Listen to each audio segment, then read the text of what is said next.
teman-teman semua, boleh ya format namanya, biar kita tahu nih, oh ya ini asal kampusnya ini, biar semakin kenal dan fellowship-nya dapat. Oke, buat teman-teman semua yang baru hadir, aku ucapkan selamat datang di BS kita kali ini. Wah, udah lumayan ya yang datang, dan teman-teman semua boleh lagi nih diajak teman-teman pengurusnya, teman-teman PKK, pelayan, dan semuanya boleh diajakin satu kampus biar hadir bersama-sama di seminar kita kali ini. Dan tentunya pasti hari ini kita akan belajar banyak terkait dengan doktrin Allah.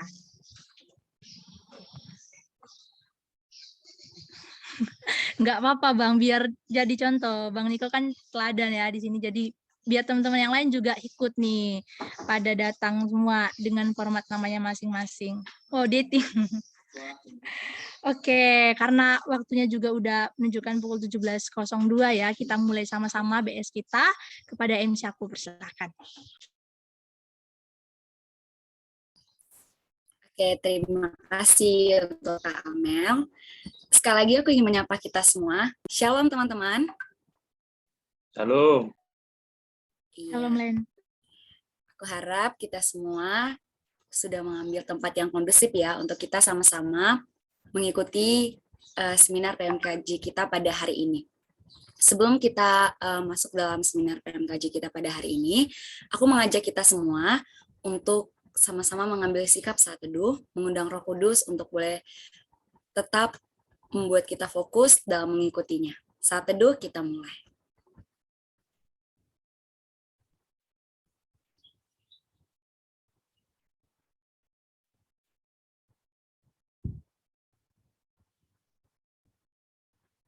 Bapa dalam sorga, sungguh kami mengucap syukur untuk segala kesempatan yang boleh Tuhan berikan kepada kami.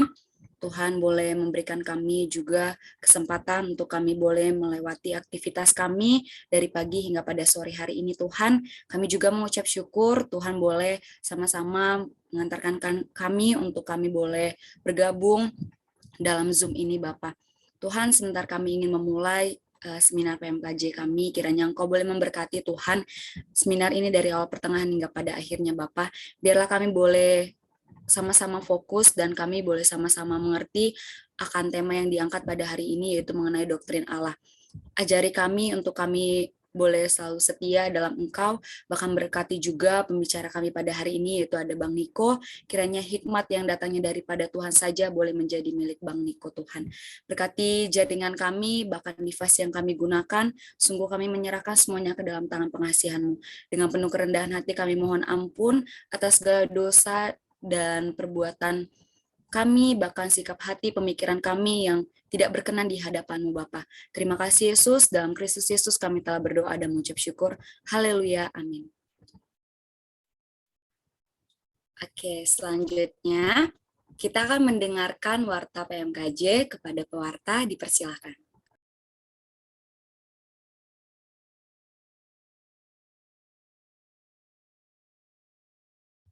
Oke, shalom teman-teman semua.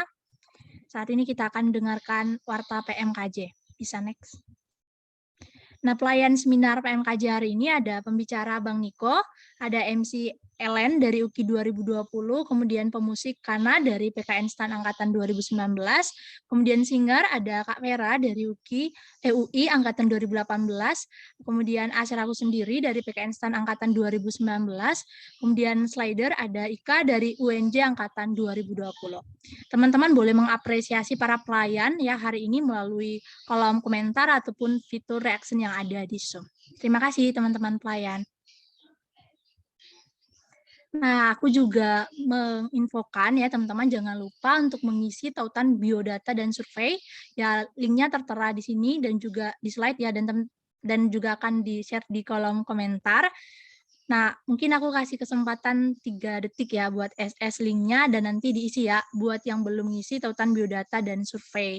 Nah, juga diingatkan kepada teman-teman yang lain, diingatkan juga ya teman-teman yang lain untuk ngisi, jangan sampai lupa buat ngisi. Nah, itu ya, di kolom chat udah ada linknya, jangan lupa diisi. Next. Nah, ini aku ingetin sekali lagi buat teman-teman semua ya, kita ada Linktree PMKJ. Jadi teman-teman bisa akses Linktree-nya. Di situ ada banyak gitu kan, menu bisa akses Zoom BS, akses materi BS, kemudian di sana juga ada Bulletin Nehemia, kemudian ada materi pemuridan online, dan juga rekaman BS kita. Buat yang ketinggalan jangan khawatir ya, rekamannya ada dan boleh ditonton lagi. Nah, aku juga infokan ke teman-teman semua, kita ada Instagram dan teman-teman boleh akses ke @pmkj_jakarta. Di sana banyak hal yang mungkin bisa membantu kita. Dan juga boleh akses ke YouTube Perkantas Jakarta. Next. Nah, ya ini ya live Instagram. Aku ingetin sekali lagi kepada teman-teman ya, buat yang overthinking sendiri, kita mari beroverthinking bersama ya di live Instagram. Nah, sebelum BS kita ramaikan ya di Instagram PMKJ. Nah, kemarin itu bahas episode 5 terkait Q&A doktrin Alkitab. Nah, buat minggu depan kita akan bahas terkait dengan doktrin Allah. Jadi teman-teman boleh bertanya dan kita jawab ya sama-sama di live Instagram. Jadi buat teman-teman untuk mengisi ya overthinkingnya malam-malam, gabung bersama di live IG kita. Dan juga jangan lupa ya untuk stay tune di IG-nya PMK Jakarta. Next. Nah, ini juga aku mau infoin ke teman-teman semua, bakal diadakan retreat penggalian Alkitab induktif 2022. Nah, buat yang pengen daftar, bisa daftar ke Bitly ya, RPAI 2022, dan juga ada kontak person yang boleh dihubungi jika ada kebingungan. Nah, term and condition-nya ada ya, tertera. Nah, jadi teman-teman semua bisa scan barcode-nya atau langsung ke Bitly-nya, dan kalau ada yang bingung boleh langsung ke CP-nya aja, kontak person-nya, sesuai dengan yang ada di slide. Next. Nah, aku juga mau ingatkan ke teman-teman semua, Perkantas bakal ada kan ibadah Paskah ya. Nah, dicatat waktunya yaitu 23 April 2022 jam 16.00 sampai 18.00 WIB. Nah, itu diadakan secara hybrid, jadi onsite dan online. Jadi, teman-teman kalau nggak bisa datang ya bisa secara online. Nah, untuk onsite-nya sendiri ya, untuk link-nya itu sementara dalam proses, teman-teman tunggu aja. Kosongin jadwalnya di tanggal segitu ya, di hari Sabtu kita sama-sama mengikuti ibadah Paskah Perkantas. Dan tentunya ya pembicaranya ada Bang Niko. Jadi teman-teman boleh ya dikosongkan jadwalnya di tanggal segitu. Next.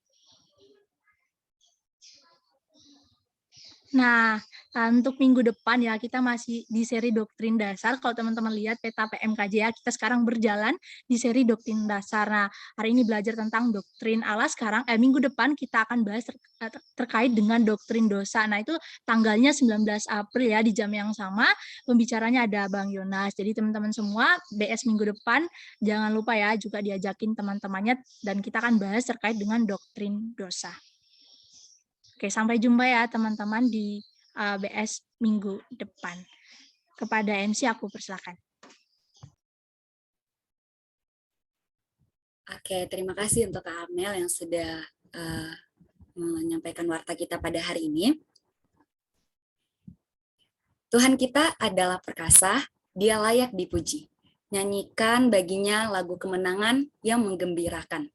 Dia adalah Tuhan yang tertinggi di bumi dan di surga. Dia juga adalah Raja yang kekal. Oleh karena itu, aku mengajak kita semua mengangkat satu pujian yang berkata, Declare His Glory.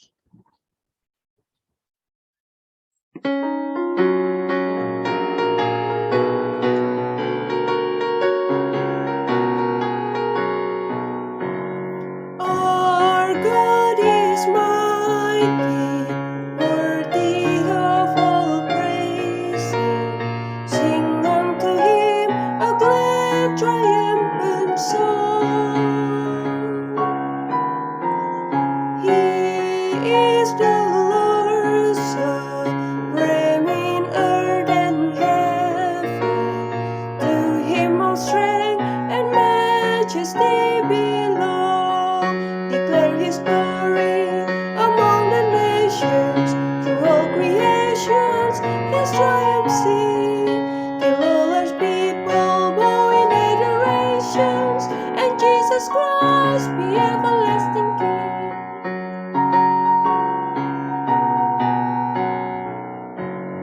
Our God is gracious, infinite in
Pada Bang Niko, dipersilakan.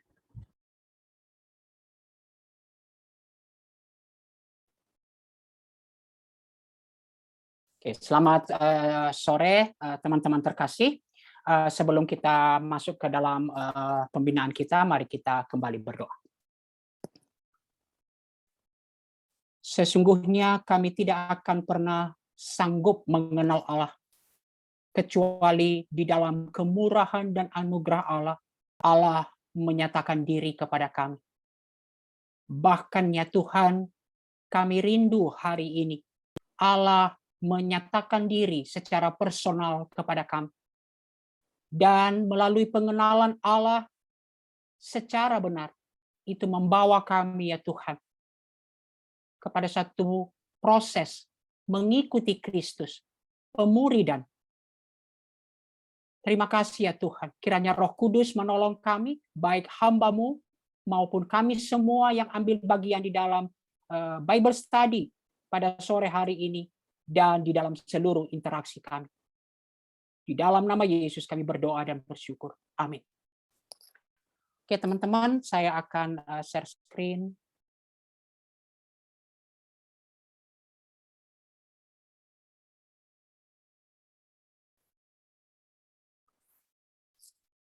Oke, dalam seri doktrin dasar hari ini kita akan belajar doktrin Allah. Nah, teman-teman, doktrin Allah itu begitu luas sehingga hari ini kita lebih fokus kepada pendekatan biblika daripada argumen-argumen sistematika atau argumen-argumen rasional. Dan juga kita akan fokus hanya pada poin-poin utama yang akan menjadi trigger untuk belajar terus mengenal Allah yang hidup. Nah, mari kita mulai dari pentingnya belajar doktrin Allah ini. Nah, teman-teman, mari kita lihat Yeremia 9 ayat 23 sampai 24 mengatakan, beginilah firman Tuhan, janganlah orang bijaksana bermegah karena kebijaksanaannya. Janganlah orang kuat bermegah karena kekuatannya. Janganlah orang kaya bermegah karena kekayaannya. Ini menjadi semua kebanggaan dunia. Tetapi siapa yang mau bermegah, baiklah bermegah karena yang berikut. Bahwa ia memahami dan mengenal aku. Bahwa akulah Tuhan yang menunjukkan kasih setia, keadilan dan kebenaran di bumi. Sungguh semua itu kusukai, demikianlah firman Tuhan. Teman-teman, tidak ada hal yang jauh paling penting, paling mendasar adalah mengenal Allah yang memimpin kita kepada relasi kepada Allah. Dan itu yang diungkapkan Yohanes 3 ayat 17. Apa itu hidup yang kekal? Berbicara relasi yang kekal dengan Allah, yaitu mengenal Engkau satu-satunya Allah yang benar dan mengenal Yesus Kristus yang telah Engkau utus. Nah, J. Packer dalam bukunya God's Plan for You, dia mengatakan kalau kita mau memahami hidup kita di dunia ini, kita harus tahu tentang Allah. Kenapa? Faktor penentu dalam sejarah dunia, tujuan yang mengendalikan sejarah ini, dan kunci untuk menafsirkan sejarah dunia adalah rencana kekal Allah. Dan sebaliknya, kemudian A.W. Tozer dalam bukunya Delighting in God mengatakan mengapa terjadi banyak kejahatan adalah pandangan yang rendah tentang Allah. Itu penyebab berbagai kejahatan. Bahkan teman-teman, karena kita sudah tidak lagi merasakan keagungan Allah, maka manusia termasuk orang-orang beragama kehilangan rasa gentar serta hormat dan kesadaran akan kehadiran Allah. Bukankah itu yang kita rasakan di dalam berbagai ibadah online ini? Kita tidak merasakan lagi mengenal Allah, sehingga sangat sulit untuk sanggup berdiam diri dan bertemu dengan Allah. Clark Pinnock menyimpulkan bahwa tidak ada doktrin yang lebih penting daripada doktrin Allah. Ini doktrin utama, karena tanpa doktrin Allah, maka seluruh visi iman Kristen tidak dapat dinyatakan secara jelas. Ini pentingnya doktrin Allah. Namun teman-temanku, mari juga kita menyadari ada satu kendala untuk mengenal Allah. Apa itu? Yesaya 40 ayat 18 sampai 25. Jadi dengan siapa hendak kamu samakan Allah? Dan apakah yang dapat kamu anggap serupa dengan Dia? Dengan siapa hendak kamu samakan aku? Seakan-akan aku seperti Dia. Firman yang Maha Kudus. Firman Tuhan ini mengungkapkan Allah itu di dalam bahasa Latinnya mysterium tremendum, suatu keajaiban, suatu misteri yang luar biasa, keagungannya itu. Sehingga teman-temanku, ini menyatakan Allah yang tidak dapat dibandingkan. Dengan siapa hendak kau samakan aku? Karena tidak ada perbandingannya, tidak ada analoginya. Kenapa teman-teman? Allah keberadaannya secara esensial berbeda dengan seluruh makhluk, termasuk manusia. Dengan seluruh ciptaan, baik dalam hal jenis maupun tingkatannya. Ada hal-hal yang sama karena kita diciptakan segambar Allah. Tapi di dalam tingkatannya jelas berbeda. Ini membawa suatu implikasi bahwa teman-teman, kita hanya dapat mengenal Allah sejauh Allah menyatakan dirinya dengan murah hati kepada kita. Dan penyataan diri Allah ini, inilah wahyu. Minggu lalu kita sudah bicara tentang bibliologi. Salah satu wahyu khusus. Nah teman-teman, Yesaya 40 juga menjelaskan kepada kita, teman-teman, Allah yang tidak terbatas, mysterium tremendum. Maka karena Allah yang tidak terbatas itu, Allah itu tidak dapat kita mengerti secara tuntas. Kita harus terima realita ini. Nanti kalau kita bicara Allah Tritunggal misalnya, lalu kemudian teman-teman berkata, nggak masuk akal. Ya betul, dan pernah akan masuk akalmu. Jadi jangan kau paksa masuk akal. Orang berkata tidak masuk akal, maka saya nggak percaya. Teman-teman, baca Ulangan 29 ayat 29 ini ayat yang begitu penting untuk kita menerima realita ini. Hal-hal yang tersembunyi ialah bagi Tuhan Allah kita, tetapi hal-hal yang dinyatakan ialah bagi kita dan bagi anak-anak kita sampai selama-lamanya, supaya kita melakukan segala perkataan hukum Taurat ini. Jadi ada yang tersembunyi, ya jelas ada yang tersembunyi. Realita yang jauh lebih besar yang tersembunyi. Tapi yang dinyatakan wahyu itu perlu untuk kita. Nah teman-teman, Allah adalah roh yang tak terobservasi secara tuntas dan tak terbatas. Sementara rasio kita terbatas, tercemar. Iblis terus bekerja pemutarbalikan kebenaran. Maka teman-teman, mari kita lihat, saya berikan dalam gambar ini, sesuatu yang tidak terbatas, tidak pernah bisa ditampung oleh yang terbatas. Pahami ini, kita tidak bisa mengenal Allah secara tuntas. Kemudian kita pahami, apa yang disebut ke Allah itu ada hal yang tersembunyi. Dan ada yang dinyatakan, itulah wahyu. Nah yang dinyatakan ini penting bagi kita. Jadi Martin Luther mengatakan ada yang disebut dengan teman-teman Allah, aspek Allah yang tersembunyi dan aspek Allah yang dinyatakan. Nah lalu bagaimana sikap yang benar di dalam kemudian teman-teman belajar tentang mengenal Allah, doktrin Allah, ini dia. Yang pertama, saya kutip dari J.I. Packer Knowing that Alkitab mengajar kita, kita harus menyingkirkan dari pikiran kita yang membatasi Allah, yang seolah-olah membuat Allah itu tertampung dengan seluruh pikiran kita. Kalau kita tidak melakukannya, maka Allah yang kita sebut itu, kita kata poser, kita banyak konsep yang salah tentang Allah. Atau kata J.B. Phillips, your God is too small. Apa yang kita sebut Allah adalah refleksi dari pikiran kita sendiri. Refleksi dari jiwa kita sendiri. Apa maunya kita. Maka, teman-teman, ini perlu kita sadar. Kita tidak boleh membatasi Allah. Tapi apa yang dinyatakan Allah, sekali lagi wahyu, itu urusan kita. Bahkan urusan kita yang utama. Maka penting belajar. Nah teman-teman, ini hal-hal yang perlu kita tahu. Knowing God itu seumur hidup. Dan perlu kerendahan hati. Bagi orang percaya, hanya dapat betul-betul mengenal Allah jika mereka berada dalam kondisi mau diubah, mau diperbaharui oleh kebenaran firman seperti yang tertulis di dalam Alkitab.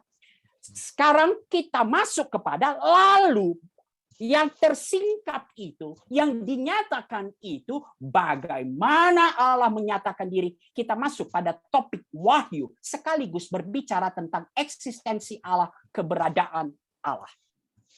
Teman-teman, wahyu dibagi secara biasanya dibagi secara umum. Wahyu Allah, wahyu umum. Yang pertama, wahyu Allah melalui alam semesta. Mazmur 19 ayat 2. Cakrawala langit menceritakan Allah, kemuliaan Allah. Lalu Allah menanamkan kesadaran akan dirinya sendiri di dalam diri manusia. Itu wahyu umum. Tetapi puji Tuhan, bagi orang-orang percaya, bagi orang-orang umat Allah, Allah memberikan wahyu. Nah inilah nomena, hakikat Allah. Apakah hakikat Allah itu? Firman. Firman merupakan penyingkapan diri Allah. Dan kalau kita lihat Ibrani 1 ayat 1 dan 2. Pertama-tama firman yang tertulis di dalam Alkitab. Kemarin minggu lalu. Dan puncaknya adalah firman yang menjadi manusia. Inkarnasi di dalam Yesus Kristus. Dan inilah firman inilah yang kata Yohanes memerdekakan kita. Firman yang tertulis dan firman yang menjadi daging. Nah, ini wahyu menjadi dasar dari keberadaan Allah. Iman kita akan keberadaan Allah. Jadi orang Kristen memang menerima keberadaan Allah karena iman, tapi bukan iman yang buta. Atas dasar wahyu, Allah menyatakan diri. Kita bicara eksistensi Allah. Wahyu adalah dasar dari iman kita menerima kebenaran tentang keberadaan Allah. Ibrani 11 ayat 1. Karena iman, maka barang siapa berpaling kepada Allah harus percaya Allah ada. Dan Ia memberi upah kepada orang-orang yang sungguh mencari Dia. Dasar. Nah, di sisi lain Alkitab menyatakan karena Allah sudah menyatakan diri, sekali lagi saya ulang. Karena Allah sudah menyatakan diri, manusia siapapun dia tidak dapat berdalih. Kenapa? Allah sudah menyatakan diri kepada manusia. Maka manusia tidak dapat berdalih. Sejak dari dunia diciptakan, Allah sudah menyatakan diri. Maka manusia tidak dapat berdalih. Sehingga Louis Berkhof di dalam bukunya Doktrin Allah, dia menyatakan tidak ada sebenarnya, teman-teman, ateis sejati. Ateis yang terjadi adalah ateis praktis. Apa artinya ateis praktis? Menolak Allah dalam hidupnya. Dan bisa manusia berdalih. Dan pemazmur mengatakan, hanya orang bebal yang berkata kemudian, tidak ada Allah. Hanya orang bebal. Kenapa? Allah sudah menyatakan diri. Nah, teman-teman, sekarang saya mau masuk, tapi saya tidak mau bahas. Nah, ingat, saya tidak mau bahas. Mudah-mudahan juga ini tidak menjadi bahagian pertanyaan. Juga nanti di IG Live tidak akan saya bahas. Tapi kalau kamu tertarik, boleh ikut kelompok saya. Tapi harus mau, tidak hanya mau belajar tekun. Harus mau hidupnya diubah. Oke, nah apa itu teman-temanku? Di sepanjang zaman argumen-argumen rasional tentang keberadaan Allah terus dikembangkan. Dan argumen-argumen yang paling umum, argumen cosmological, itu berbicara tentang ciptaan, kosmos, alam semesta. Argumen teleological itu berbicara sebab akibat, tujuan dari segala sesuatu ini. Argumen moral, argumen ontological, kemampuan manusia memikirkan yang sempurna, argumen anthropological, keberadaan manusia, dan argumen historis ethnological. Itu argumen. Saya tidak akan membahasnya, cukup kita tahu. Nah, teman-teman, saya kutip apa yang diungkapkan dari sini, kemudian dikembangkan. Timothy Keller mengatakan begini. Inilah Timothy Keller, argumen tentang keberadaan Allah itu seperti itu. Nah, tetapi hal yang penting yang diungkapkan Timothy Keller, seringkali kita berkata lebih sulit percaya Allah atau lebih sulit percaya tidak Allah, percaya tidak ada Allah. Dan realita mengungkapkan, teman-teman, mengapa kita percaya Allah? Argumen-argumen tentang adanya Allah jauh lebih rasional dan tidak perlu melakukan langkah iman yang terlalu besar dibanding kita tidak percaya Allah. Realita sudah mengungkapkan kenapa Allah sudah menyatakan diri. Sekarang itu penyataan Allah. Allah kemudian di dalam Alkitab Wahyu menyatakan diri Allah itu 3 pribadi. Nah, teman-teman, hari ini saya tidak secara khusus bicara tentang Trinitas, tapi saya mau, teman-teman, kalau nanti bahan ini, saya persiapkan bahan ini sampai begitu banyak slide. Saya akan lewatkan, tapi saya rindu teman-teman nanti kalau mau baca. Untuk mengungkapkan, teman-teman, ada banyak penolakan tentang Trinitas yang mengungkapkan itu bukan ajaran Alkitab. Tidak ada kata Trinitas di dalam Alkitab. Betul. Tapi apakah tidak ada pengajaran Allah Tritunggal? Kita akan lihat. Itu yang saya tuliskan di dalam beberapa slide yang saya akan lewatkan secara cepat. Nah, teman-teman, Allah itu 3 pribadi. Tapi mari kita mulai bahwa Allah adalah pribadi. Allah bukan sekedar kekuatan dan kekuasaan yang besar. Nanti bicara Roh Kudus, seringkali kita pikir Roh Kudus itu hanya kuasa yang besar. Tidak, Allah itu pribadi. Dan Allah pribadi secara umum mempunyai intelektual, perasaan, dan kehendak. Allah adalah pribadi. Sekarang saya mau masuk kepada Allah Tritunggal, Trinitas, tapi untuk memanaskan pemikiran kita, teman-teman, mungkin ini sebagian besar doa kita. Tuhan, aku bersyukur atas kasih-Mu, karena Engkau sudah mati di kayu salib untuk menyelamatkan kami, dan kini Engkau tinggal di hati kami. Apa pendapat Anda dengan doa tersebut? Di atas banyak kita doakan seperti itu. Karena waktu kita, saya nggak akan berikan waktu untuk berpikir. Nah, teman-teman, doa di atas menganggap Allah itu hanya 1 pribadi. Lihat, aku bersyukur, biasanya Tuhan bicara kita kepada Bapa. Aku bersyukur atas kasih-Mu. Karena Engkau sudah mati. Bapa tidak pernah mati. Dan tinggal di hati kami. Siapa yang tinggal di hati kita? Berdiam dalam diri kita. Nah, teman-teman, ini dia. Allah Tritunggal itu adalah pengajaran yang diungkapkan oleh Alkitab. Nah, seperti yang saya katakan, saya akan cepat di bagian ini. Saya hanya mengungkapkan bahwa Alkitab kita jelas mengungkapkan Allah Tritunggal. Sekaligus hari ini kita akan belajar betul-betul apa itu Allah Tritunggal. Saya percaya sebagian besar kita menganut, memegang modalisme. Sadar atau tidak. Benar ya? Pasti kalau kita menjelaskan Allah Tritunggal, ya Allah, kalau lagi saya sekarang Niko sebagai pembicara, nanti kalau pergi ke kampus mahasiswa, nanti kalau pergi di komplek ketua RT, pasti ada yang berpikiran seperti itu. Atau ada yang membuat ranking. Siapa Allah nomor satu? Nah, mari kita lihat teman-temanku. Alkitab mengungkapkan ini. Baik perjanjian lama maupun perjanjian baru menyaksikan tentang Allah yang esa dalam 3 pribadi. Nah, Alkitab menyaksikan Allah itu esa. Nah, apa itu esa? Nah, teman-teman, salah satu bagian yang mengungkapkan adalah Ulangan 6 ayat 4.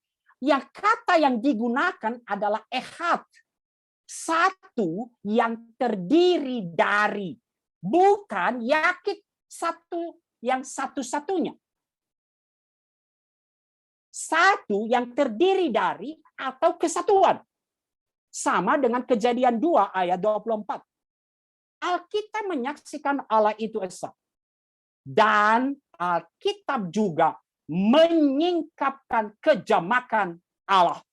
Adanya pribadi-pribadi yang berbeda dalam diri Allah Tritunggal, tetapi tidak dapat dipisahkan, dinyatakan secara jelas oleh Alkitab. Nah, ini yang saya katakan, saya akan cepat, saya tidak akan bahas, tapi untuk melihat. Teman-teman seringkali mengatakan, apakah itu hanya pengajaran perjanjian baru? Oh, tidak.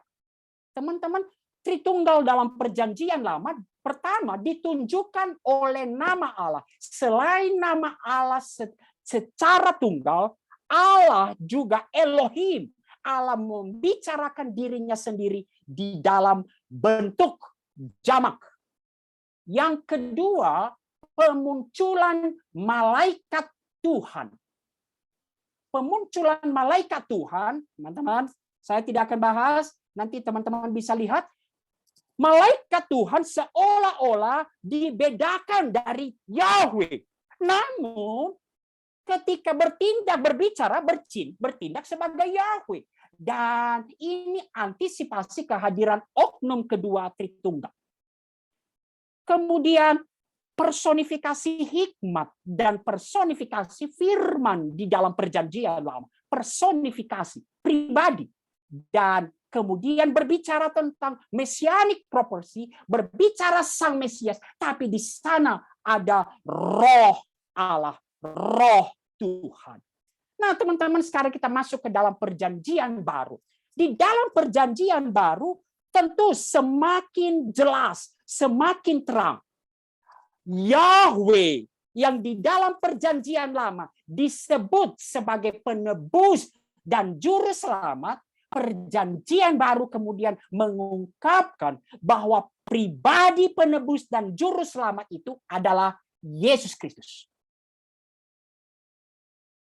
Yang kedua, Yahweh di dalam perjanjian lama sangat banyak mengungkapkan Yahweh diam di tengah-tengah umatnya. Ada di dalam hati umatnya yang membuka diri. Dan di dalam perjanjian baru secara jelas dinyatakan Roh Kuduslah yang diam di tengah umatnya dan gerejanya. Bagaimana interaksinya? Perjanjian baru mengungkapkan Bapa mengutus anak, Bapa dan anak mengutus Roh Kudus. Interaksi Tritunggal di dalam perjanjian baru. Dan kemudian kita melihat Tritunggal yang muncul sekaligus di dalam konteks perjanjian baru. Pertama, peristiwa pembaptisan Yesus. Wah, ini mengungkapkan, teman-temanku, kita tidak pernah bicara kasih. Seperti apa kasih yang sedang kita tuju kalau Allah tidak secara pribadi menyatakan kasih. Inner life dari Trinitas itu. Matius 3, 16-17 mengungkapkan satu kesatuan dari Trinitas. Lalu amanat agung. Penyejajaran Bapa, Anak, dan Roh, dan salam, dan berkat. Maka kita simpulkan. Alkitab menyaksikan secara jelas 3 pribadi yang berbeda. Ingat, berbeda. Tetapi tidak dapat dipisahkan. Ehad, esa. Dan 3 pribadi itu adalah Allah. Jadi Alkitab secara jelas menyaksikan Allah Tritunggal. Bapa, Anak, Roh Kudus. 3 pribadi yang dapat dibedakan tetapi tidak dapat dipisahkan. Itu Alkitab. Lalu kemudian dari sanalah lahir sistematika. Sistematika, teman-teman, doktrin Allah Tritunggal pegang 3 aja. 3 poin doktrin Allah Tritunggal. Dan dari 3 itu nanti kita bisa melihat salah atau tidak. Oke, yang pertama. Statement dari doktrin Trinitas. Allah Tritunggal adalah satu kesatuan substansi yang tidak terpisahkan. Satu kesatuan substansi yang tidak terpisahkan. Kedua, Allah Tritunggal dalam satu kesatuan substansinya ada dalam 3 pribadi. 3 pribadi yang berbeda. Dan 3 pribadi itu Bapa, Anak, dan Roh Kudus sehakikat, setara, dan sama kekal. Itu doktrin Allah Tritunggal. Oleh Wayne Grudem kemudian mengungkapkan, there is one God. Hanya ada satu Allah. God is 3 persons. Allah adalah 3 pribadi. Lihat, God is. Each person is fully God. Setiap pribadi itu sehakikat, setara. Tidak ada ranking. Lalu biasanya digambarkan seperti ini. Nah, teman-temanku, mengapa kemudian muncul di dalam pikiran kita, seringkali muncul dalam pikiran kita order, seperti ranking. Ranking. Biasanya kalau kita umpamanya Bapa mengutus anak, siapa yang lebih berotoritas? Pengutus dong. Daripada yang diutus. Nah, sebenarnya sehakikat setara, namun di dalam konteks kemudian ketika berelasi dengan dan mengerjakan karya keselamatan orang percaya, maka ada order dan role.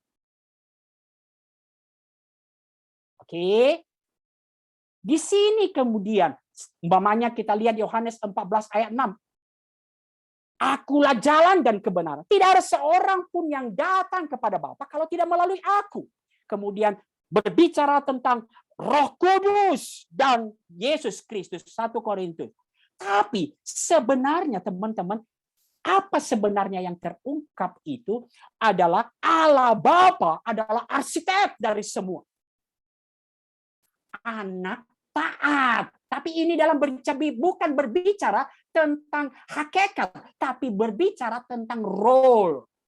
Order dan role. Demikian juga dengan Roh Kudus. Maka teman-teman, Allah Tritunggal itu ini yang dalam istilah teologi disebut relasi di antara ketiga pribadi Trinitas ini. Perikoresis, yang artinya saling mendiami dan bersekutu satu sama lain untuk mengungkapkan pribadi yang bisa dibedakan tapi tidak dapat dipisahkan. Sehingga berbicara semua tentang karya Allah, perikoresis sejak dari dulu. Jadi ketiga pribadi, Bapa, Anak, Roh Kudus terlibat dalam setiap tindakan bersama secara berbeda-beda menurut karakteristik masing-masing, entah dalam tindakan penciptaan, pemeliharaan atau penebusan. Bapa adalah sumber, Anak adalah perantara, dan Roh Kudus adalah yang berkarya dalam dunia dan di dalam kita menyelesaikan pekerjaan itu. Kita menyatakan semua pemberian yang baik datang dari Bapa di dalam Allah, Anak, dan Roh Kudus. Bapa mengaruniakan anaknya, tapi anaknya menyerahkan nyawanya. Dan Roh Kuduslah yang tinggal di dalam kita. Nah, sekarang mau bicara, teman-teman, mana pengajaran yang salah? Kenali pengajaran yang benar. Maka, there is only one God. Di luar itu, kalau kamu menolak ini, maka kamu adalah tritheism. Allah banyak, beberapa pribadi, beberapa Allah, kita menyembah beberapa Allah. Tritheism, polytheism. Nah, teman-teman, sadar atau tidak, ada banyak ilustrasi-ilustrasi yang begitu buruk yang seringkali diungkapkan. Umpamanya, contoh telur. Telur, putih telur, lalu kulit telur. Itu bad. Untuk tetap mengatakan kulit telur ya kulit telur. Tidak pernah menjadi telur. Oke? There is only one God. Kemudian yang kedua, there are 3 divine persons. Ada 3 pribadi. Kalau kamu tidak terima ini, maka kamu kamu error, modalism. Apa itu modalism? Seperti yang saya katakan tadi, yang paling banyak dilakukan oleh orang Kristen. Apa? Biasanya cairan, lalu berubah jadi es, lalu berubah jadi uap. Tapi kan sama itu. Kemudian berbicara tentang satu pribadi. Niko tadi seperti sekarang sebagai pembicara lagi di rumah. Lalu nanti pergi ke kampus mahasiswa. Di rumah sebagai ayah. Itu hanya perbedaan peran. Ada orang mengatakan, Yahweh, Bapa itu di perjanjian lama. Lalu kemudian yang dikorbankan Yesus Kristus. Menjadi Yesus Kristus dia. Lalu kemudian sekarang diam dalam kita menjadi Roh Kudus atau seringkali Roh Kudus impersonal. Semua itu salah. Kemudian kemudian 3 pribadi itu co-equal, co-eternal. Maka kalau menolak ini subordinasi. Kita membuat ranking-ranking. Inilah saksi Yehova. Atau Arianisme membuat ranking-ranking yang mengungkapkan Yesus Kristus adalah ciptaan yang paling agung. Nah, sekarang kita masuk. Nah, kenapa ini terjadi? Karena semua teman-temanku pemaksaan tadi tidak bisa mengungkapkan bahwa Allah itu tidak bisa kita mengerti secara tuntas. Ketika Allah kita coba ilustrasikan, gambarkan di dalam materi, langsung salah. Semua ilustrasi pasti kita gambarkan dalam materi.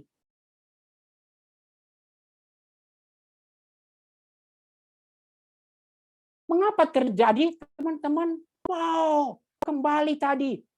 Mysterium tremendum. You are beautiful, beyond, di luar penjelasan kita. Tadi sudah kita lihat.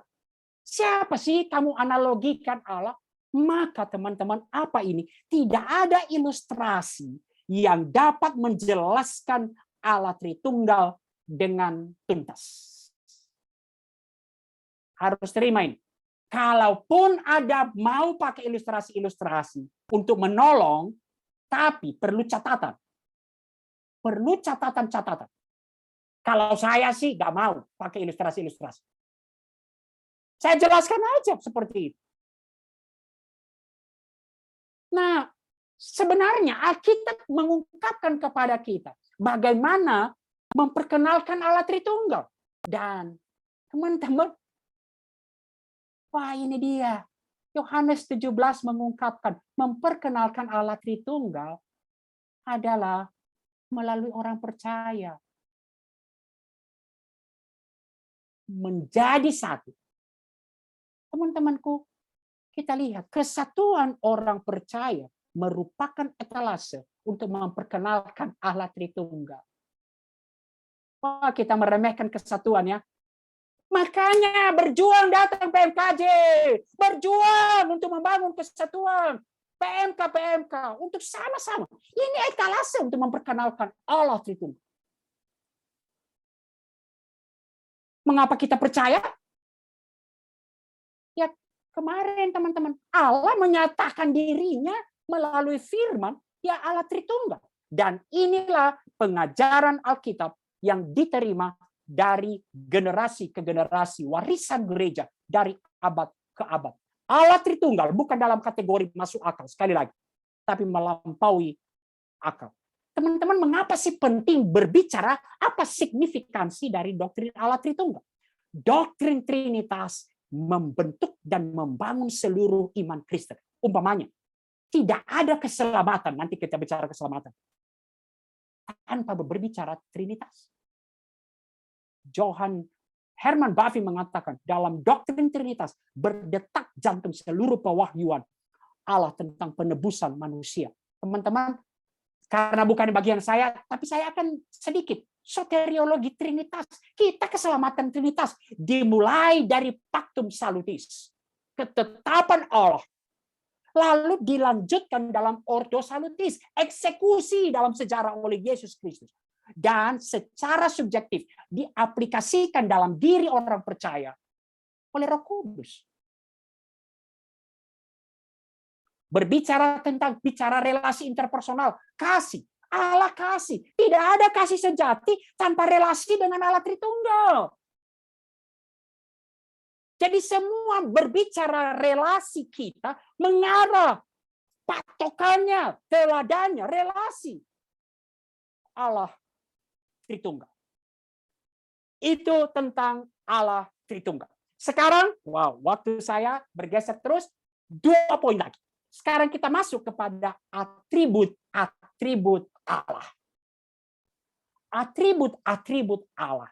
Apa sih atribut-atribut Allah? Orang sering biasa berkata sifat-sifat Allah, tapi yang lebih utuh mengungkapkannya adalah atribut-atribut Allah. Adalah keunikan penyataan hakikat Allah yang disingkapkan untuk dikenali orang-orang percaya. Nah, atribut-atribut Allah itu menyatakan natur atau sifat Allah.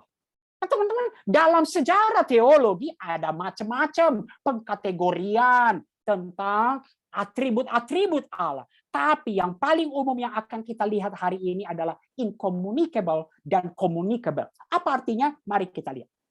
Yang pertama, incommunicable attributes. Atribut-atribut yang disingkapkan Allah kepada kita. Tapi kenapa dikatakan incommunicable? Tapi akal budi, persepsi, dan perasaan manusia tidak pernah dapat memahami sepenuhnya. Manusia tidak mempunyai sarana analogi dalam hidup mereka yang dapat dipakai untuk membandingkan dan mengenali Allah. Tapi itu disingkapkan kepada kita. Nah, seperti apa kita tidak punya analogi? Nah, apakah itu? Nah, ini beberapa. Self-existence of God, aseitas. Allah itu, teman-temanku, tidak mempunyai asal keberadaannya self-existence of God. Kemudian immutability of God, ketidakberubahan dari Allah. Allah tidak berubah. Infinity of God, absolute perfection. Kemudian eternity, Allah melampaui segala kategori waktu, ruang, dan kebebasan kita. Allah Maha Tahu, Allah semua yang maha. Lalu immensity and omnipresence, keberadaan Allah di seberang sana dan kehadirannya yang tidak terhindarkan. Kita tidak pernah mengerti. Ya, teman-teman, Yesus, kenaikan Yesus ke sorga. Tapi sering kita katakan, Yesus menyertai kita. Lalu gimana sih? Di sana, tapi hadir di sini. Lalu kemudian simplicity atau the unity of God. Wah, simplicity, kesatuan Allah secara simplicity. Kita tidak bisa mengerti, tapi dinyatakan Allah satu.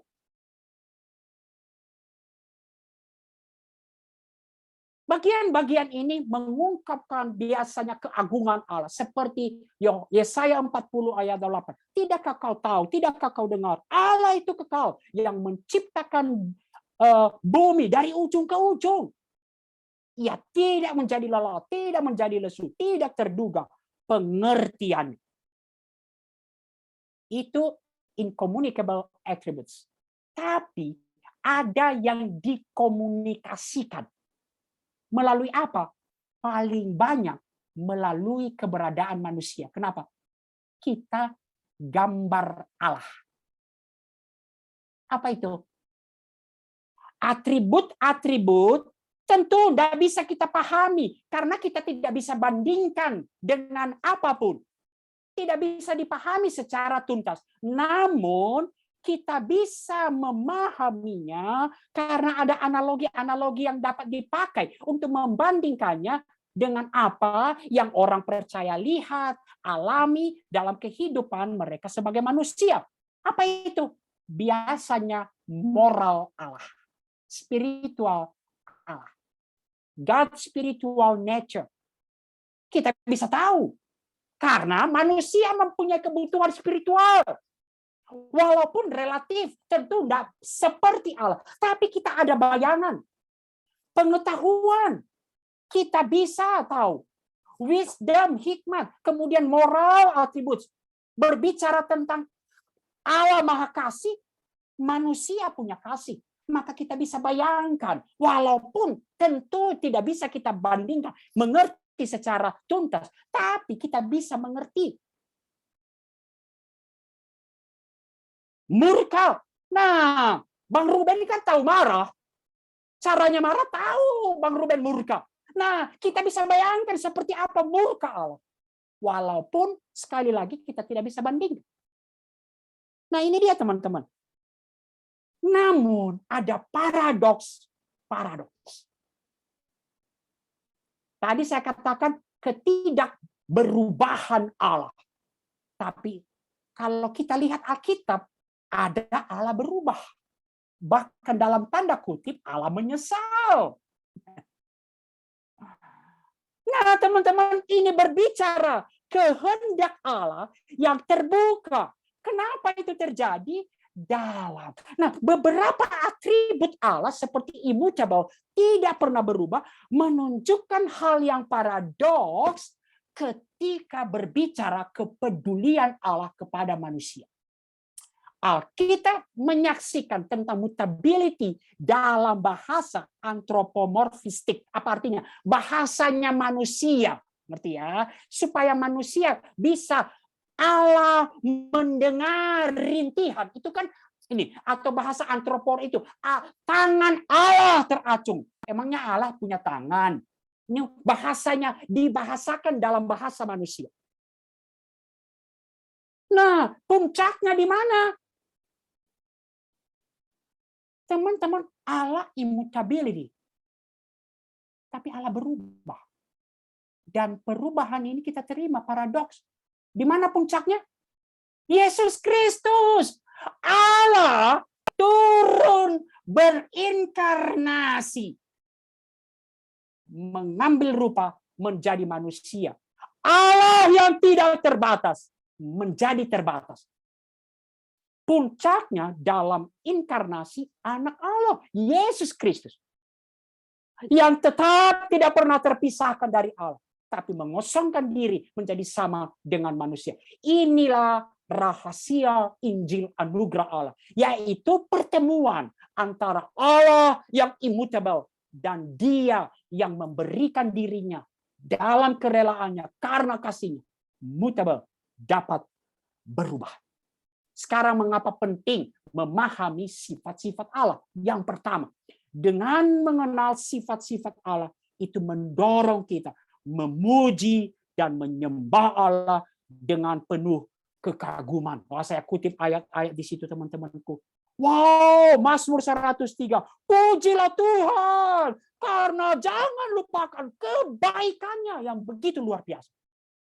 Atau kemudian teman-temanku Mazmur 145 ayat 3. Besarlah Tuhan, sangat terpuji, kebesarannya tak terduga. Pujilah Tuhan. Mazmur 11. Oh, alangkah dalamnya kekayaan, hikmat dan pengetahuan Allah. Maka tidak ada pujian. Keluarlah kemudian tos-tosan kita, Roma 11 ayat 36. Sebab segala sesuatu adalah dari Dia dan oleh Dia dan kepada Dia. Bagi Dialah kemuliaan sampai selamanya. Penting sekali belajar atribut-atribut Allah. Yang kedua, Dengan mengenal sifat-sifat Allah, kita menempatkan dan memperlakukan Allah dalam kehidupan kita dengan baik dan tepat. Teman-teman, dosen saya berkata, biasanya kita terlalu timpang hanya menekankan sisi atribut Allah tertentu. Apa yang paling kita tekankan? Kasih Allah.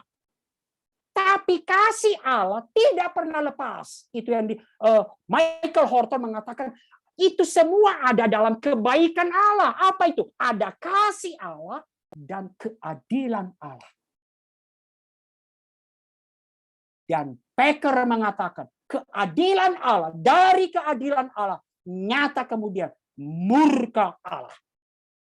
Tapi kita terus, teman-teman sebentar lagi Paskah, kita harus melihat realitas salib dalam konteks selalu. Pertunjukan rangkap dua. Kasih Allah dan keadilan Allah. Teman-teman, yang ketiga, dengan mengenal sifat-sifat Allah, kita dipanggil meneladani Allah. Seperti Bapaknya, kuduslah kamu, karena Allah kudus. Marilah kita saling mengasihi. Kenapa?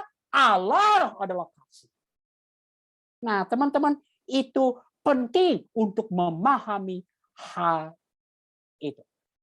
Bagian terakhir dari doktrin Allah adalah karya Allah. Nah, teman-teman, tentu saya tidak akan bicara banyak tentang karya Allah karena ini bagian-bagian juga yang akan dibicarakan. Nah, karya Allah, teman-teman, yang pertama kita mengungkapkan, tentu segala sesuatu berbicara tentang karya Allah. Tapi, teman-temanku, Alkitab mengungkapkan, bisa kita kelompokkan yang pertama, Allah adalah Allah pencipta. Allah yang menciptakan segala sesuatu. Kejadian 1 ayat 1. Ibrani 11 ayat 3. Karena iman kita mengerti bahwa alam telah dijadikan oleh firman Allah.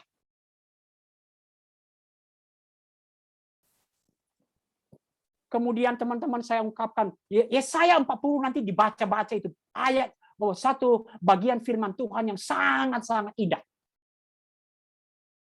Dia yang membentangkan langit, menciptakan bumi dari ujung ke ujung. Nah, penciptaan teman-temanku menunjukkan supremasi Allah pencipta yang sangat berbeda dengan keyakinan kepada Allah ketika Alkitab dituliskan. Allah yang dikenal ketika Alkitab dituliskan itu mengenal spesialisasi. Ada Allah kesuburan. Ada Allah tentang hujan. Ada Allah tentang ini. Nah, dia tapi Allah pencipta. Itu membedakan Allah kita. Lalu kemudian apa yang terjadi dengan dunia ini setelah Allah selesai menciptakannya? Ada kelompok-kelompok yang mengatakan, wah ditinggalkan. Hari ini pandemi. Kadang-kadang mungkin kita lihat, apakah Allah membiarkan alam semesta ciptaannya? Tetapi kesaksian Alkitab jelas menyatakan keterlibatan Allah di dalam Allah memelihara dan menopang ciptaan. Kembali kepada Yesaya 40 ini penting. Bertakhta. Dia yang bertakhta. Kita seringkali mengatakan dunia ini dijalankan oleh para pembesar-pembesar. Hei, dia yang membuat pembesar-pembesar.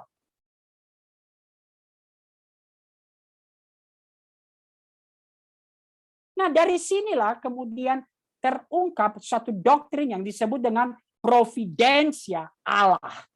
Providensia Allah adalah tindak lanjut dari penciptaan, creation. Lalu Allah memelihara. menopang seluruh ciptaannya sampai kepada tujuan Allah. Ada dua aspek, teman-teman, tentang providensia Allah ini. Yang pertama, Allah mengendalikan.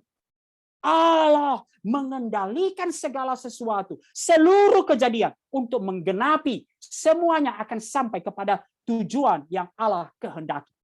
Dan yang kedua adalah Allah memelihara keberadaan ciptaannya yang merawat kemudian dan menopang seluruh ciptaan. Saya kutip apa yang diungkapkan salah satu pengakuan iman. Allah pencipta agung dari segala sesuatu. Memelihara, memimpin, mengatur, dan memerintah semua makhluk ciptaan. Tindakan, benda-benda ciptaan. Mulai dari terbesar sampai yang terkecil. Dengan kebijaksanaannya yang paling bijak dan pemeliharaannya yang paling kudus. Sesuai dengan pengetahuan yang tidak bisa salah dari segala sesuatu sebelum terjadi. Yang dimilikinya dan kehendaknya yang bebas dan tidak berubah. Bagi kemuliaan hikmatnya, kuasanya, keadilannya, kebaikannya, dan kemurahan. Kenapa penting doktrin ini, teman-temanku? Wah, teman-teman, penting doktrin ini. Allah hadir dan aktif dalam kehidupan kita. Seringkali kita membayangkan Allah itu hanya hadir pada hal-hal spektakuler. No, Allah begitu dekat. Allah memperhatikan kita. Ini yang membuat kita, sekalipun kita, masa depan kita misteri, penuh misteri, tapi beautiful misteri. Karena kita tahu ada Allah yang merancangkannya kepada kita. Millard mengatakan seperti ini, teman-teman. Itu berarti bahwa ada satu jaminan Allah hadir dan aktif di dalam kehidupan kita. Wah, ini penting. Penting sekali. Dari sini kita bisa memahami ayat-ayat firman Tuhan. Roma 8 ayat 28. Allah turut bekerja. Mensinergikan segala sesuatu. Mendatangkan kebaikan bagi kita. Bahkan nanti dalam berbicara pelayanan. Di dalam providensia Allah. Menuju tujuan Allah. Allah melibatkan manusia sebagai mitranya. Teman-teman, apa perenungan yang kita bisa lihat dari penciptaan dan providensia ini? Teman-teman, mari ingat, semua realitas ciptaan seutuhnya tergantung kepada Allah. Sebab di dalam Dia, kita hidup, kita bergerak, kita ada. Tentu, di sini akan ada berbicara tentang ketetapan Allah versus free will manusia. Tapi saya tidak akan mau bahas. Kita tinggalkan itu nanti di live IG. Maka hadiri live IG. Teman-temanku, bagaimana bicara tentang ketetapan Allah dan kehendak free will dari manusia. Oke, sekarang teman-temanku, kita sudah sampai pada bagian akhir karya Allah kemudian. Tentu ini akan dibahas pada doktrin-doktrin berikutnya. Allah penyelamat dan penebus umatnya. Sudah diungkapkan sejak dari awal. Di balik kejatuhan manusia dalam dosa, Allah merencanakan penebusan dan keselamatan umatnya. Dan semua itu diungkapkan. Karena, Yesaya 43 ayat 4 itu. Karena kita berharga dan mulia. Teman-temanku. Yuk, mari menghargai hidup kita, yuk. Mari menghargai hidup ini. Jangan gara-gara susah bekerja. Tadi si Amel lagi baru kerja ya. Awal-awal biasanya bekerja bagaikan kuda kalau orang-orang anak-anak baru. Wow. Kita hargai hidup ini. Kenapa Allah begitu menghargai? Engkau berharga di mataku dan mulia. Dan itu dasar dari penebusan dan keselamatan kita. Ini bagian akhir, teman-temanku. Saya mau masuk sekarang bagian akhir dari pemahaman kita. Teman-teman, kita sedang belajar rangkaian serial doktrin dasar. Tapi saya mau katakan, nggak ada gunanya belajar doktrin. The end of all theology, doctrine, is doxology. Pujian, memuliakan Allah, Dan itu diwujudkan melalui apa? Melalui discipleship, pemuridan, mengikuti Kristus. Teman-temanku, ada serial 1 bulan ini kita belajar serial doktrin. Gak ada gunanya. Berbicara kemuliaan Allah, memuliakan Allah. Lalu seperti apa sih memuliakan Allah? Itu kita nyatakan melalui pemuridan. Mengikuti Kristus.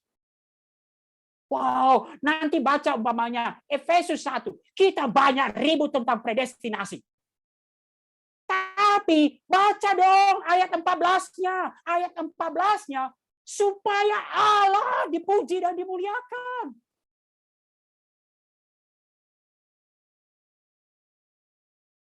Maka teman-temanku, saya kutip apa yang diungkapkan oleh Michael Horton. Nah, mari kita lihat, gini nih caranya, teman-teman, dari drama, dari kisah Alkitab. Kemarin kita belajar bibliologi. Kita harus belajar pengajaran-pengajaran yang benar. Dan itu yang kita pelajari dalam doktrin-doktrin ini. Tapi doktrin berhenti di sini nggak ada gunanya. Kita hanya akan menjadi orang-orang yang besar kepala. Wow, kita akan menghakimi. Nggak solid doktrin lo. Nggak solid doktrin lo. Solid doktrin itu ditunjukkan dengan lo doksologi. Dan doksologi kita nyatakan di dalam discipleship. Menjadi murid Kristus. Itu kata Michael Horton. Maka saya tutup kemudian teman-temanku dengan bagian-bagian ini. Kita baru bicara doktrin. Maka seharusnya tidak ada reaksi respon kita. Sembah Allah. Seperti Wahyu 4 ayat 11. Ya Tuhan dan Allah kami. Engkau layak menerima puji-pujian dan hormat. Kenapa? Engkau Allah yang telah menciptakan segala sesuatu. Oleh karena kehendakmu, semuanya itu ada dan diciptakan. Doksologi. Tapi doksologi itu kita tunjukkan dari apa? Dengan apa? Discipleship. Dan saya kutip kemudian apa yang diungkapkan oleh Tozer. Teman-teman, pandangan yang benar tentang Allah merupakan dasar, bukan soal tentang teologi sistematis, tetapi dasar kehidupan orang Kristen, yaitu murid Kristus. Kiranya Tuhan menolong dan memberkati kita.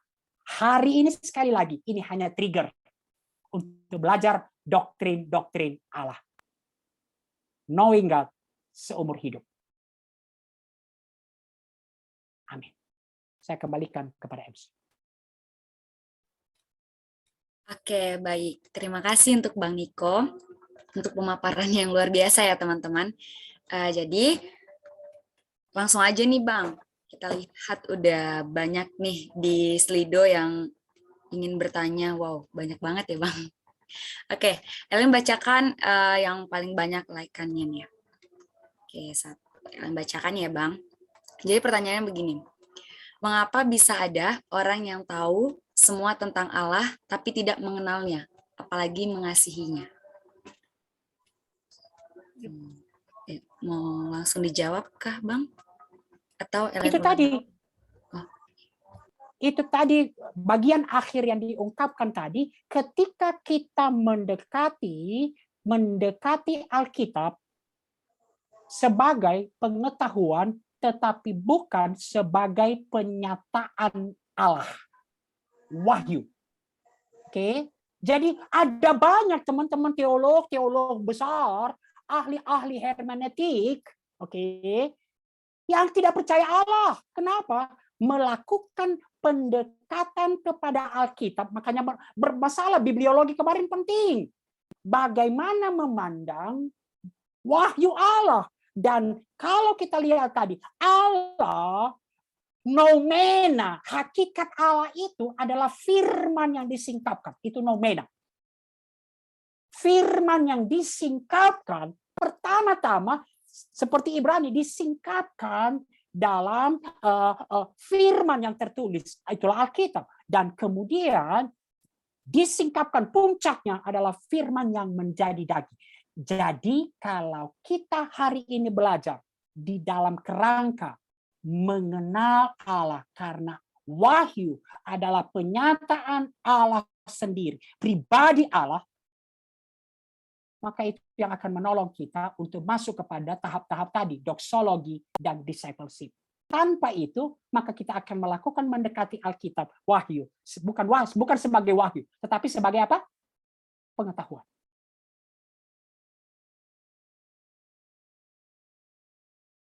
Maka teman-temanku, ada banyak orang bisa pintar berapologetika, tapi hidupnya nggak pernah berubah. Oke, mungkin itu yang saya jawab. Jadi sekali lagi, mari kita belajar Alkitab, wahyu, penyataan Allah sendiri. Oke. Oke, terima kasih untuk Bang Niko untuk jawabannya. Mungkin yang bertanya tadi sudah puas ya dengan jawaban Bang Niko.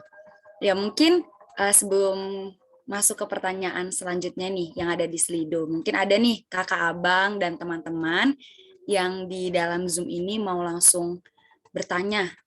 Itu boleh raise hand, boleh langsung buka mic-nya dan langsung bertanya nih ke Bang Niko. Adakah? Yuk kakak abang dan teman-teman. Nggak apa-apa teman-teman, kalau saya nggak bisa jawab, saya akan keluarkan Ulangan 29 ayat 29. Bercanda, bukan. Jangan selalu pakai nanti itu kepada akak kamu ya. Sedikit-sedikit Ulangan 29 ayat 29, baca itu. Ada yang tersembunyi. Enggak. Oke teman-temanku. Sepertinya nggak ada nih Bang, masih malu-malu. Mungkin setelah satu pertanyaan ini, nanti ada yang langsung open mic nih. Oke, langsung ke pertanyaan selanjutnya ya Bang. Jadi ada yang bertanya begini Bang. Jadi bagaimana menjelaskan tentang Allah Tritunggal kepada orang yang bertanya kepada kita? Misalnya tadi Bang Niko ada bilang ya tanpa ilustrasi gitu kan. Nah, kalau tanpa ilustrasi bagaimana mereka paham Bang gitu, apalagi untuk yang non-Kristen gitu. Yang paling dekat, yang paling dekat menggambarkan Allah Tritunggal sebenarnya apa? Kita seringkali jauh sekali kemudian bicara materi-materi lain. Tapi Alkitab kan mengungkapkan manusia diciptakan gambar Allah. Oke? Jadi yang paling dekat sebenarnya adalah bicara manusia. Oke? Pribadi manusia. Di mana kelemahannya, catatannya yang paling penting adalah kalau di sini dia incommunicable tadi, yang kita tidak bisa pahami secara. Kalau dalam realitas Allah, bahwa tiga pribadi itu satu kesatuan, unity, simplicity, sederhana itu, satu kesatuan. Tapi dalam manusia, walaupun gambar Allah, tapi pribadi, umpamanya saya, Ruben, dan Ellen, tidak pernah mengalami satu kesatuan. Nggak pernah kan kita saling mendiami, Nah, tidak pernah seperti itu. Nah, itu yang paling baik untuk menjelaskan Allah Tritunggal. Maka tadi dikatakan kita sedang mengarah ke sana, kesatuan orang percaya. Itu bisa menjadi etalase dari Allah Tritunggal. Kesatuannya. Jadi yang paling susah yang kita jelaskan adalah kesatuannya. Dan itu Alkitab ungkapkan tentang Allah. Jadi bagaimana menjelaskannya? Paling dekat adalah manusia. Pribadi, berikan catatan. Berbeda dengan Allah. Allah itu dalam satu kesatuan. Echad. Echad tadi, Esa itu echad, satu kesatuan terdiri dari, bukan yakid, satu-satunya. Oke. Nah, manusia tidak bisa, tidak pernah ada fenomena, manusia 3 pribadi menjadi satu seutuhnya, nggak bisa. Oke.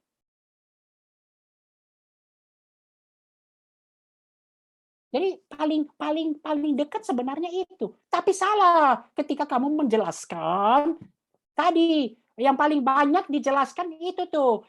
Percaya deh, kalau boleh ngaku secara jujur di hadapan Tuhan. Raise hand, yang siapa yang modalisme sebenarnya mengatakan Allah itu, Allah Tritunggal itu adalah seorang pribadi di rumah, dia ayah. Atau kalau kalian lah di rumah anak, sebagai anak. Lalu kemudian pergi ke kampus sebagai mahasiswa. Nanti pergi ke mana lagi, peran yang berbeda. Itu hanya satu pribadi. Coba raise hand kalau mau jujur. Siapa yang menjelaskan Allah Tritunggal paling banyak dengan gaya seperti itu? Modalisme paling banyak orang-orang Kristen. Nah, kalau sebenarnya ya 3 pribadi. Jadi itu yang paling baik menjelaskan Allah Tritunggal adalah gambar Allah sendiri. Manusia. Hanya catatannya penting ya, penting. Kenapa? Ya itu tadi incommunicable-nya. Kita tidak bisa bagaimana menjelaskan unity, simplicity. Nggak bisa. Nggak ada analoginya. Oke. Oke, thank you untuk Bang Niko untuk penjelasannya. Semoga yang bertanya tadi bisa semakin paham ya. Oke Bang, next pertanyaan nih. Ini yang paling banyak banget nih like-nya. Jadi seperti ini Bang. Bang, saya banyak nggak ngerti pembahasan ini. Tapi saya ingin mengerti nih, apa yang harus saya lakukan Bang? Boleh nih, Bang Niko kasih. Kalau nanti boleh tahu, apanya yang nggak mengerti? Oke, apa yang harus saya lakukan? Sikap hati di atas tadi. Yang pertama, Allah yang menyatakan diri kepada kita. Maka mohon kepada Allah untuk betul-betul menyingkapkan diri. Ketika tadi kita belajar atribut-atribut Allah, mohon dia menyingkapkan diri kepadamu. Yang kemudian yang kedua, betul-betul, saya rindu pertanyaan ini tidak kemudian apatis atau ya ujian atau apa gitu. Tidak. Teman-teman, hanya kepada mereka yang betul-betul mau berubah, mau membuka hati, maka Allah mengungkapkan diri, menyatakan diri kepada dia. Yang ketiga, belajar terus deh. Boleh hubungi saya kalau mau betul-betul ya, tapi belajar. Teman-teman, ada banyak kita, orang-orang Kristen, Ulangan 29 ayat 29 tadi, teman-teman, yang diungkapkan Ulangan 29, kita sering terlalu banyak overthinking untuk sesuatu yang macam-macam, kita nggak pernah pertanyaannya. Tapi apa yang dibukakan, kita nggak pernah serius. Jadi tadi dikatakan, yang tersembunyi bagi Allah, yang masih tersembunyi bagi kamu, bagi Allah. Tapi apa yang sudah diungkapkan, apa yang sudah dinyatakan, itu urusan kita untuk kita lakukan, bro, sis, untuk kita lakukan. Saya mau tanya, teman-teman, saya pernah dalam satu pembinaan ditanya-tanya saya begini, Bang, siapa sebenarnya istri dari Kain? Ya gue juga bingung, mana gue tahu istri Kain siapa? Alkitab nggak nulisnya. Lalu kemudian dia nanya lagi, di mana kuburan ini? Ya mana gue tahu di mana dikuburnya? Nggak tahu saya, Alkitab nggak mengungkapkannya. Alkitab nggak mengungkapkannya. Kenapa Allah menciptakan manusia? Kalau kemudian manusia harus jatuh dalam dosa, lalu Allah berkorban. Ya, Alkitab hanya mengatakan Allah senang menciptakan seperti itu. Kenapa? Ya nggak tahu saya. Oke? Lalu dia kemudian bertanya, ngomong gini sama saya. Bang, bagaimana saya bisa mengerti kalau hal-hal itu nggak dijelaskan? Oke, saya panggil dia. Sini, Dek. Ini waktu kemudian kami udah selesai di pembinaan itu, selesai sesi. Dek, udah berapa kali kamu baca dari Kejadian sampai Wahyu? Pernah baca Kejadian sampai Wahyu, Dek? Dia diam. Diam artinya belum. Lalu saya bilang, bayangkan kalau semua yang kau tanya tadi dituliskan di dalam Alkitab kita. Yang Alkitab ini aja belum pernah kau baca, belum pernah kau serius belajarnya, apalagi kalau Alkitab tuliskan. Seperti dalam Yohanes bilang, kalau semua dituliskan, nggak cukup dunia ini.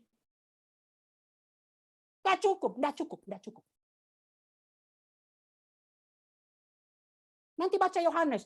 Kalau semua dituliskan, tidak cukup. Tapi ingat, apa yang dituliskan, apa tujuannya? Supaya kamu percaya dan kamu beroleh hidup yang kekal. Ada amin adekku yang bertanya? Oke. Jadi, apa yang kita lakukan? Ya belajar aja. Mari kita belajar. Kiranya Tuhan akan menolong kita. Apa yang kita belajari, mari kita coba lakukan. Kiranya Tuhan menolong kita. Secara serius saya mau buka nih. Saya masih punya kapasitas untuk memimpin satu kelompok. Tapi harus serius. Harus serius. Bukan hanya uji-ujian pengetahuan nanya. Lalu bagaimana Bang ini mematahkan teori Darwin, mematahkan teori ini, tapi nggak ada perubahan hidup. Maafkan saya ya, saya agak bahasa pasaran, agak vulgar ngomongnya. Tapi ya itu tuh, yang betul-betul mau belajar dan mau hidupnya berubah. Kiranya Tuhan memberkatimu, Dek. Siapa yang bertanya itu? Silakan. Oke, ada banyak media. Bang Ruben juga udah menuliskan, boleh ikut kelompok kecil di kampus, boleh tanya-tanya, boleh teman-temanku ada buku-buku yang nggak usah dulu yang buku yang hebat-hebat, buku-buku yang sederhana aja dulu. Buku salah satu yang dituliskan R.C. Sproul, tapi ada buku yang tadi yang saya kutip berkali-kali, ini sederhana banget. Core Christianity, Michael Horton, sudah inti iman Kristen. Ini bagus. Tipis. Sebentar, saya baca berapa halaman. Hanya 200 halaman. Tipis toh? Lebih tipis dari Alkitab kita. Oke. Teman-temanku. Oke, terima kasih untuk Bang Niko atas jawabannya. Karena mengingat teman-teman, maafkan saya. Kalian tahu nggak untuk mempersiapkan ini? Ini yang saya bawa di sini aja nih. Saya baca buku banyak loh. Ini yang saya bawa di sini. Belum buku-buku di meja saya. Hanya untuk mempersiapkan supaya serius adik-adikku bisa mengerti dan mau berubah hidup. Kiranya Tuhan pakai itu semua. Doksologi dan discipleship. Kiranya Tuhan menolong. Ya, thank you sekali lagi untuk Bang Nika. Karena mengingat waktu kita, jadi ini ada pertanyaan terakhir nih Bang. Boleh ya satu lagi Bang. Pertanyaannya itu, bacakan dulu ya Bang. Ya, pertanyaannya begini Bang. Apakah kesalahan dalam mengenal Allah Tritunggal, contohnya seperti yang modelisme yang sudah tadi Abang katakan, dapat mempengaruhi relasi dengan Tuhan atau bahkan keselamatan Bang? Teman-teman, Keselamatan kita, nanti ada soteriologi toh, ada doktrin dosa. Keselamatan kita tidak ditentukan oleh pengetahuan kita. Oke, jadi sejak dari awal kok bahkan dituliskan, Alkitab menuliskan Roma 5 tadi, ketika kita masih berdosa, ketika jangankan dulu baca Alkitab, ketika masih berontak, ketika masih musuh sama Allah, Yesus mati bagi kita. Oke, jadi ini tidak berbicara tentang soal keselamatan kita. Tapi teman-teman sekali lagi, apa yang sudah dibukakan kepada kita, maka mari kita belajar untuk bertumbuh sesuai dengan apa tujuan-tujuan Tuhan di dalam kehidupan kita. Oke, jadi pengajaran doktrin yang benar itu akan menolong kita bagaimana kita berelasi, bagaimana kita memandang Allah, bagaimana kita kemudian melihat Allah. Itu pasti mempengaruhi. Doktrin yang salah akan membawa kita kepada pemahaman cara hidup praktis yang salah juga. Oke. Jadi kesalahan-kesalahan itu pasti akan mempengaruhi. Tadi secara sederhana kan akan mempengaruhi cara berdoa kita. Kesalahan Allah Tritunggal mempengaruhi cara berdoa kita kok. Tadi yang doa kita.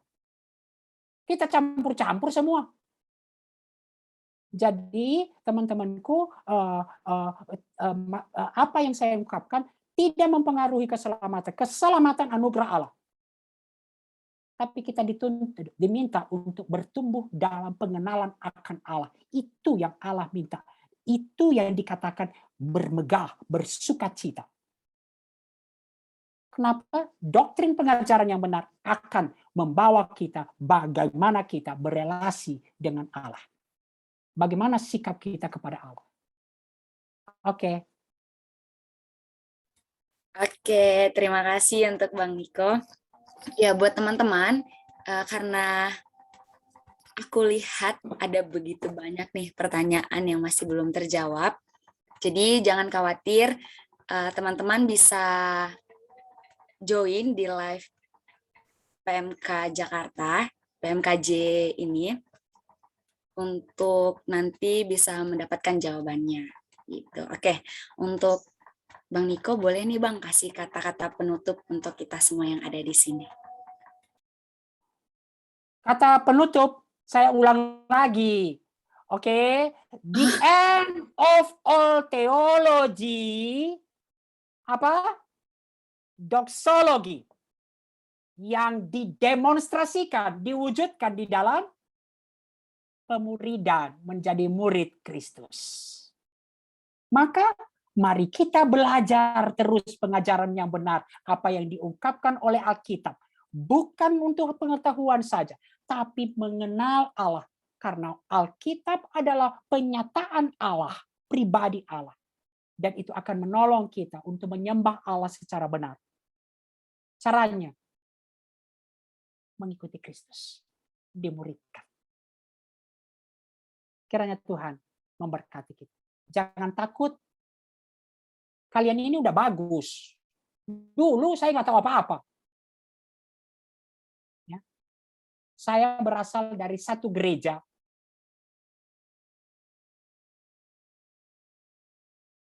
Yang mungkin teman-teman akan kaget.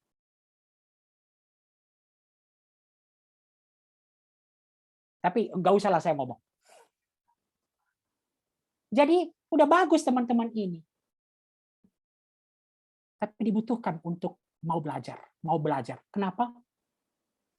Siapa yang mau bermegah, hendaklah ia bermegah karena ia memahami dan mengenal Allah.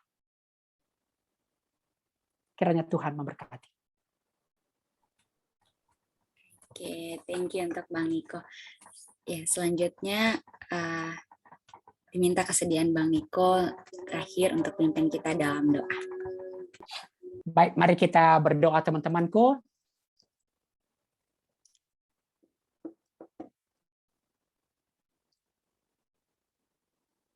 Sekali lagi ya Tuhan, kami tidak akan pernah mengenal Allah. Allah yang hidup, Allah yang kami sembah. Kalau tidak di dalam anugerah Allah, Allah menyatakan diri kepada kami. Ajar kami ya Tuhan, untuk serius belajar. Seperti kata firman Tuhan, hendaklah kami bermegah, karena kami memahami dan mengenal Allah. Kiranya kami belajar ya Tuhan, memanfaatkan segala media, segala hal ya Tuhan, termasuk persekutuan kami, PMKJ, untuk terus belajar, memahami dan mengenal Allah. Tidak hanya dalam konteks pengetahuan, tetapi sampai kepada relasi, perjumpaan secara personal dengan Allah. Hamba berdoa, kiranya semua kami ya Tuhan, yang ambil bagian di dalam ibadah PMKJ ini, pembinaan PMKJ ini, apapun, sampai seberapapun pengetahuan kami saat ini, kiranya Roh Kudus menolong kami untuk terus bertumbuh menjadi murid Kristus. Dalam nama Yesus kami berdoa. Amin.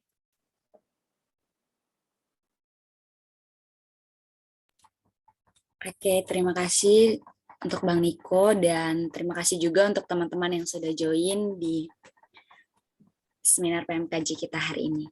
Jangan lupa join lagi di Selasa depan ya teman-teman. Tuhan Yesus memberkati.